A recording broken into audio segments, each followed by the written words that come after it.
So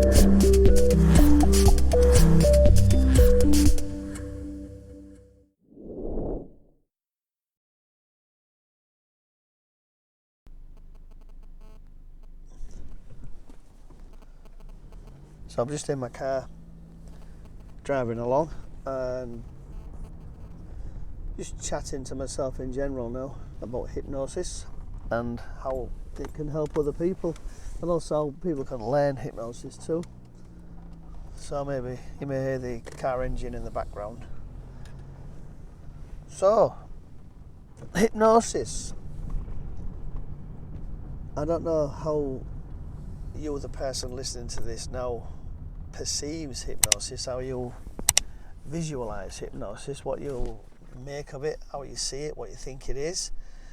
But hypnosis, quite simply, is relaxation. That's all it is. Relaxation of the mind and the body combined. Once you've established a complete relaxation of the combination of the mind and the body, then they're very open to suggestion. The conscious mind, the conscious part of the brain, is very analytical. It questions everything. It doesn't really trust anything. So whatever your conscious allows to get past, say for instance, you meet someone for the first time, your eyes look at that person, they may have a rough looking face, so it feeds information. Your conscious mind says, I don't like the look of that person. So your subconscious, which is very literal, will start giving negative type of chemicals, bad feelings, these negative feelings, and it listens to the conscious, it listens to everything. And with it being very literal, we can give you an example of literal.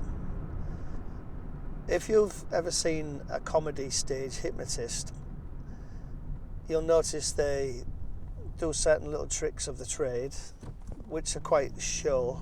It was all for show. And they'll make people's hands stick together and fingers lock together, etc. What will happen is their individual people, their conscious minds, will get bored and fall asleep. They'll go to one side. The subconscious is now ready and waiting for the hypnotist to tell them what to do. And the hypnotist will say, here is an onion, you're going to bite it and it will be the nicest, sweetest, juiciest apple. Your subconscious will believe that it's an apple. It's very literal, it'll believe anything. So they take a bite of an onion and the subconscious will start giving the same feelings, sensations and tastes of a sweet apple because it's been told to. This is how literal the subconscious is. So effectively, when you put a person into a nice state of relaxation, their own conscious mind will get quite bored and it will push to one side and leave their own subconscious wide open to suggestion. Now the suggestions that a clinical therapist are going to input will be good, positive and healthy inputs. The person who has had a lot of negatives given to them by themselves and the surrounding or by the peers, etc., their conscious has filled the subconscious full of a belief system, a religious system, whatever it is, it's been filled up and it's very literal. So the subconscious will believe everything it's told. The hypnotist comes along and needs to remove certain negative things that trigger off phobias, for instance. Now, phobia could be triggered off by something that happened within a person's lifetime, but as a very, very, very young age. It could have happened when the person was not even 1 year of age. As an example, a little baby wrapped up in a blanket normally have their arms wrapped up as well, so that all the hair is laid there, just the head sticking out for their own safety, so they don't scratch the faces, etc., because the little arms will start to poke themselves in the eyes. So a caring parent will wrap them up and wrap their arms up as well. Now, if the child is laid in a pushchair, or we call them prams, if they're laid there and the parents are turned away talking to someone else, and all of a sudden a little spider crawls on the face of that child, the child can see the spider, doesn't know what it is, hasn't been given a name. It's just a creature, and it's crawling across its face or hanging on a web in front of its face. This spider is quite frightening to that child because it's got little legs wiggling about. So the parents come along, see the spider, brush it away. The child now has got an impression embedded into their subconscious of this very scary little thing. So as they grow older and older, that memory is suppressed. It's pushed right back into the archives, but it's still there, and it's a little trigger now. So every time the little legs are wiggling about on a spider, it triggers off the instant fear factor, which will come whizzing back in an adult, and you don't know why you're scared of these spiders or why you have a phobia. For instance, I've treated people with a phobia of jelly babies, and you may think that's strange, but when that adult was a little child, a jelly baby got stuck in the throat of that child and put the child into a state of shock because they couldn't breathe. The parents have cleared the blockage. It was a jelly baby. That memory is suppressed. It's stuck into the archives of that person, and now as they've grown older, they can't stand to look at jelly babies. They don't want jelly babies anywhere near them, but they don't know why. Even the parents have forgot about this little incident when they was younger. It was many, many years ago. Little things that just happen and go real quick. But the subconscious hasn't forgotten. It's stored it, and it's in the archives. So what we need to do as clinical hypnotherapists is regress the individual right back. We don't tell them you're going to go back to where you first became scared of jelly babies. We just let them gradually find that themselves as we're talking, and we'll talk them down into relaxation, and we'll say, right, me personally, I use what we call bubbles. I use bubbles which depict each day in the life of an individual. So I explain to the individual before I put them under, each day we encapsulate our lives in a bubble. So when you wake up in the morning, you start a new bubble. The bubble will start to be filled up with everything you've done for that day, every conversation you've had, every blink, every heartbeat, every temperature change. Everything is stored into that one bubble. Every memory of that exact day is stored in that bubble. And what will happen is the next day you wake up, the old bubble gets pushed back and down. A new bubble starts. It gets filled up with experiences for that day, whether they're good or bad, it doesn't matter. That one gets pushed back and it gets suppressed. And each bubble, as you get older, the old ones will get pushed further and further and further down. As they get further down, they get compressed. And as they get compressed, they become smaller. They become almost insignificant. But these bubbles are still there, containing those memories, these little triggers. So when the person sees the jelly babies, what they're scared of, it triggers off a bubble from way down deep inside the memory banks, and it will shoot up a fear factor, which appears from nowhere. They can't understand it. They've forgotten about this experience. So as a clinical hypnotherapist, we come down, I explain about bubbles, I explain about the daily bubbles, and then I allow them to float inside their own subconscious mind and look down, and they can see every bubble of every single day of their entire life. And some are bright, which is a good day. Some are not so bright and some are quite dark. Well, within those bubbles is the reason why you are afraid of a jelly baby or whatever it is they're afraid of. The subconscious now knows, oh right, you mean this. And then when we say this, it will say that particular bubble will draw you to it. And you don't need to know how to get there or why you're going to get there. You just need to know you are going there.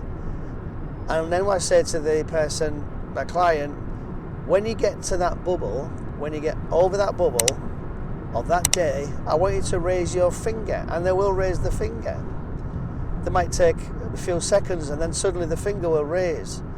Then we say to them, I'd like you now to float down inside that bubble. Go with your feet first so you can feel yourself going inside the bubbles. Feel the bubble going above your knees, above your waist, and as you plop inside the bubble and your feet touch the ground, you will now have no fear.